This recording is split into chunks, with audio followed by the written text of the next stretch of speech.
We do not often hear controversial in the description of an opera. No, the critics are not complaining about the direction or the singing. We are talking about an opera involving sex, and as they say on TV, sexual situations.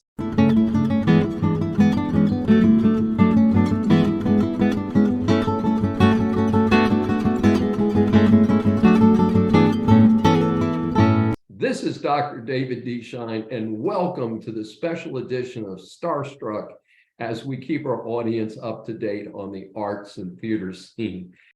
Famed composer Richard Strauss wrote the opera Salome in 1905, which is performed intermittently due to its content, not because of its beautiful music, which is some of the best ever. It is based on an 1891 play by the very productive playwright and poet Oscar Wilde. The basic plot is based on a brief mention in the New Testament of Princess Salome, who dances at King Herod's birthday party to please him, her stepfather, and she gets the head of John the Baptist on a silver tray in reward. The implication in theatrical terms was that if she was not naked or near naked, the dance itself was very sexual in nature. Well, let's visit a little bit on that situation. Salome is sung beautifully by soprano Laura Wilde.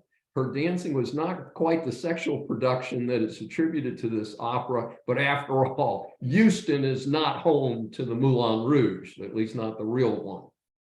In the opera, the character is not called John the Baptist. He is called Jochanan, sung compellingly by bass baritone Ryan McKinney. Early in the opera, Salome suddenly decides she is totally infatuated with holy man Jochanan, and she is furious when her attempts to kiss him are rebuffed. Poor girl. This sets up a series of steps so that when she performs her dance, Herod has to deliver on his promise to give her anything up to half of his kingdom. Herod is sung by tenor Chad Shelton, who's a great vocal range like the other featured performers in this production.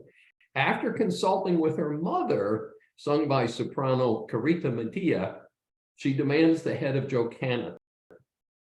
Herod initially resists since he is afraid of killing a holy man. Doesn't matter killing people, but he's a little superstitious about killing a holy man. In any event, he finally relents, and in the weird deal, the whole body of Jochanan is dragged in on a canvas with some blood stains or artificial blood stains around it, and they take his he's prone, they take his head and slide a tray under it. So he's still intact, doesn't look anything like what we've seen in biblical depictions of the gross head of a person that's been beheaded sitting on a tray.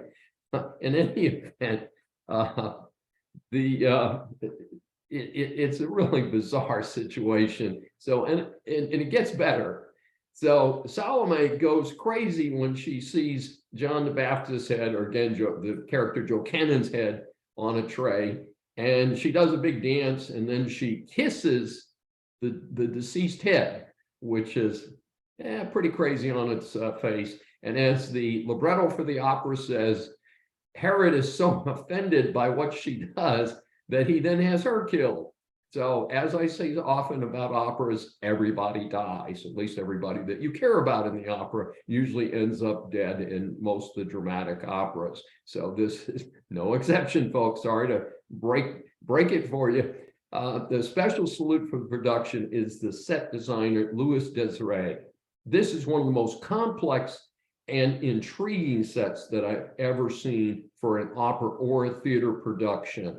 It's very hard to describe, but it looks like a globe, a huge globe, maybe 25 feet in diameter, mounted in a semicircle, and then the whole stage rotates. So sometimes you see inside to the semicircle, and sometimes you see inside the globe and so forth. But in any event, it is a tremendous visual effect. Because of the nature of that set, however, most of the action takes place stage center, which is fine. And again, it's a pretty bizarre plot, folks. So disclaimer, I buy my own tickets to performances covered, and I do not ever promise a review, and I do not tell anyone involved with the theatrical producer that I'm going to do a review. This is Dr. Dave awarding HGO 5-point stars for its production of Salome. If you've enjoyed this review, subscribe on your favorite platform.